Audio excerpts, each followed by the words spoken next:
এক তরুণকে ইতালি পাঠানোর প্রলোভন দিয়ে লিবিয়া নিয়ে বিক্রি করে দেওয়ার অভিযোগ উঠেছে। পরে দালাল চক্রের মাধ্যমে লিবিয়ার মাফিয়ারা তাকে আটকে রেখে নির্যাতন ও পরিবারের কাছ থেকে মুক্তিপণ হাতে নেয় বলেও জানা যায়। দালালের মাধ্যমে ২৭ লাখ টাকা দিলেও ওই তরুণের মুক্তি মেলেনি।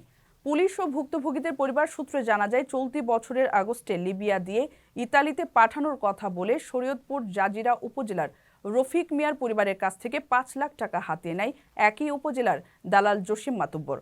পরে রফিককে প্রথমে লিবিয়া নিয়ে যায়, সেখানে তাদের রিসিভ করে মানব পাচারকারী চক্রের বাংলাদেশি ২ সদস্য শফিক ও সালাম।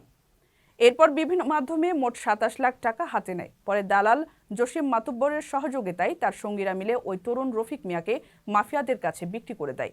মাফিয়ারা তরুণ রফিককে জিম্মি করে লিবিয়ার একটি স্থানে ১ মাস ৪ দিন ধরে আটকে নির্যাতন করছে। এখন আরও ৬ লাখ টাকার জন্য মাফিয়া চক্র বাংলাদেশের রফিক মিয়ার পরিবার ও তার আত্মীয় স্বজনদের ভিডিও কল করে জিম্মি দশা ও নির্যাতনের দৃশ্য দেখাচ্ছেন। এ ঘটনায় ভুক্তভোগী রফিক মিয়ার বাবা আইয়ুব আলী মোল্লা বাদী হয়ে জাজিরা থানায় অভিযোগ করেছেন। এর প্রতিকার চেয়েছেন তিনি। প্রবাসী ভাই বোনদের দেশে থাকা স্বজনদের জন্য আকর্ষণীয় উপহার বক্স নিয়ে আসছি আমরা। সাশ্রয়ী মূল্যে প্রিমিয়াম কোয়ালিটির পণ্য পৌঁছে দিব আপনার প্রিয়জনের হাতে।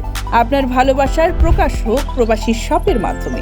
বিজয় দিবস ও প্রবাসী দিবসের মাস ডিসেম্বরে যাত্রা শুরু করছি আমরা। যোগাযোগ করুন স্ক্রিনে দেওয়া নম্বরে।